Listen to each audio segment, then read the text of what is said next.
সুন্দরগঞ্জে সাংবাদিকদের মানববন্ধন। সাংবাদিক সুরক্ষা আইন বাস্তবায়ন ও হত্যাকারীদের দৃষ্টান্তমূলক শাস্তির দাবি। গাইবান্ধা প্রতিনিধি হারুনুর রশিদের তথ্য ও ভিডিও চিত্রে বিস্তারিত। সাথে আছে আমি রাজিয়া সুলতান। আপনারা দেখছেন i1 টিভি। সারা দেশে সাংবাদিকদের উপর হামলা, মামলা ও নির্যাতন এবং গাজীপুরে সাংবাদিক আসাদুজ্জামান তুহিনকে প্রকাশ্যে হত্যার ঘটনার প্রতিবাদে গাইবান্ধার সুন্দরগঞ্জে মানববন্ধন অনুষ্ঠিত হয়েছে। বক্তারা বলেছেন, সাংবাদিক হত্যা ও দমন নিপীড়নের ধারাবাহিকতা প্রমাণ করে দেশে গণমাধ্যম কর্মীদের নিরাপত্তা মারাত্মকভাবে হুমকির মুখে পড়েছে। রোববার 10 আগস্ট দুপুরে উপজেলা পরিষদ চত্বরে সুন্দরগঞ্জ সম্মিলিত প্রেস ক্লাবের আয়োজনে মানববন্ধন হয়। মানববন্ধনে বক্তারা বলেন, সাংবাদিক তুহিন হত্যাকাণ্ড শুধু গণমাধ্যম নয়, সাধারণ মানুষের নিরাপত্তাহীনতারও প্রমাণ। দেশের নানা প্রান্তে সাংবাদিকরা এখন হুমকি ও ঝুঁকির মধ্যে দায়িত্ব পালন করছেন। সাংবাদিক সুরক্ষা আইন বাস্তবায়নের দাবি জানিয়ে তারা আরও বলেন, গণমাধ্যম কর্মীরা প্রতিনিয়ত নানা হুমকি, হামলা ও মিথ্যা মামলার শিকার হচ্ছেন। এই আইন দ্রুত কার্যকর হলে সাংবাদিকরা নির্ভয়ে দায়িত্ব পালন করতে পারবেন এবং জনগণের অধিকার ও সত্য প্রকাশের পথ সুগম হবে। হত্যাকাণ্ডের সঙ্গে জড়িত সকল আসামিকে দ্রুত গ্রেফতার করে দৃষ্টান্তমূলক শাস্তি নিশ্চিত করতে হবে।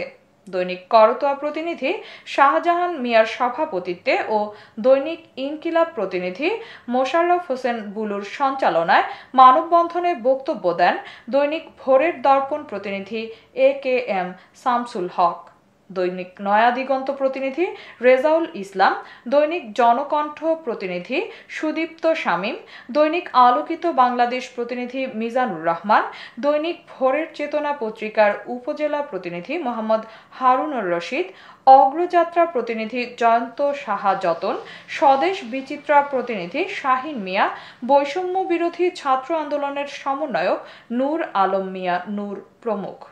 এতে উপজেলার বিভিন্ন গণমাধ্যম কর্মীরা অংশ নেন। সারা দেশে যেভাবে সাংবাদিকদেরকে নির্যাতন, মারপিট, হত্যা করা হচ্ছে, আমরা প্রশাসনের কাছে দৃষ্টি আকর্ষণ করছি। সাংবাদিক সুরক্ষার আইন যে করার সরকারের যে সিদ্ধান্ত রয়েছে সংস্কার কমিশনের মাধ্যমে, সেই সাংবাদিক সুরক্ষার আইন বাস্তবায়নের জন্য আমরা দাবি জানাই। দুঃখের সাথে জানাচ্ছি যে আমাদের এক সংবাদকর্মীকে দিবালোকে কুপিয়ে হত্যা করা হয়েছে। 24 সালের গণঅভ্যুত্থানের পর আমরা আশা করেছিলাম যে এই বিপ্লবী সরকার একটি গণমাধ্যম সংস্কার গঠন করেছিলেন। যে সংস্কার কমিশনের মাধ্যমে আমরা একটা আশার আলো দেখেছিলাম যে এবার বুঝে আমাদের যে সাংবাদিক যারা নির্যাতন হয়, তাদেরকে নির্যাতন করা, হত্যা করা, এগুলোর বিচার একটা হবে। আমাদের সহকর্মী এক ভাই আসাদুজ্জামান তুহিন ভাই, যাকে জনসম্মুখে নির্বিচারে কুপিয়ে হত্যা করা হয়েছে।